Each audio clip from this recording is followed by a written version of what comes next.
ito na, kain na. Yeah, it's my birthday. So, umorder ako ng Jollibee para sa sarili ko.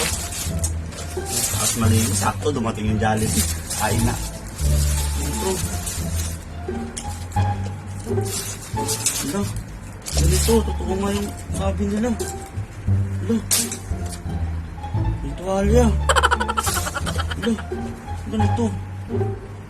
Tawagan ko to. Kala niya. Number sa akin yung ganito. Ibigin niyo ako, hinilig ako Hindi obra sa akin to, guys. Nalay niyo naman ako.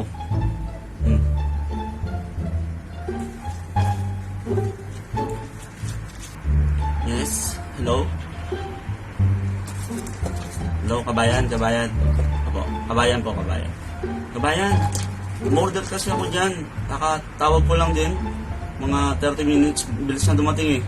Ito yung receipt number ko, kabayan. 115-8003. 115-8003 po. Okay. Dyan po. Yes, boss. Ang order ko po kasi, yan, spaghetti po, chicken po, tapos sir, tuwalya. Opo sir, tuwalya na to sir. Expected ko naman to sir. Oo sir, expected ko naman yung tuwalya na yan. Opo, expected ko yan sir. Po, kulay blue po, yung tuwalya. Opo, wala namang problema dito sir. Ang inaano ko po sir, wala po yung sir, yung pink na sabon po, saka po yung chinelas po.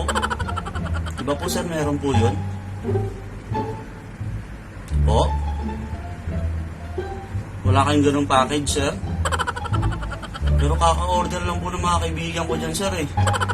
Yung dalawang kaibigan ko po sir, nag-birthday din nung May sir. Saka itong first day ng first week din ng ng June. Opo sir. Ha?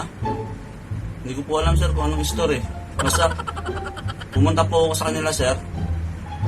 Sabi ko, magiinom po kami. In-invite rin nila ako. Sabi ko, magiinom kami kasi madalang uminom yun sir, mga yun. So, ang gusto ko sana sir, yun, gulatin sila sir. Kaso nga lang po sir, pagdating ko doon, wala sila. Sabi nila sir, nasa Jollibee daw po sila. Opo. Oo, nasa Jollibee daw sila sir. 3 oras na sila sir nag-antay sa Jollibee. Nag-extend pa. Opo, dahil ang haba daw po ng pila. Tapos sir, pagdating nila may Jollibee naman sila. Pero may kasama po yun sir, towel, saka chinelas, saka po pink na sabon. Kaya expected ko sir, meron to sir. Birthday ko pa naman sir eh. Sabi ko, may pagkakaroon akong bagong chinelas, saka din ako bibili ng sabon. Po? Walang ganun sir, walang ganun sa Jollibee. Pero yung towel po. Yung towel po. Hindi naman po sinasadya. Baka sa driver po to. Ganun po. Baka nagloloko lang po yung mga kaibigan ko, no sir? Po? Sino po sila? Marami sir. Marami akong kaibigan ganun sir eh. Napakadami ko pong kaibigan na pag umuwi ng bahay, may Jollibee. Tapos meron pong chinelas sa tuwalya. Minsan may sabon pa nga po eh. Opo. Salamat sir. Opo sir, pasensya na po. Baka lolo ko lang yung mga kaibigan ko. Thank you po sir. Salamat po sa tuwalya. May amoy po eh. Ibang layo yata yung nag-deliver. Salamat sir. Maraming salamat sir. Thank you po. Salamat. Bye-bye.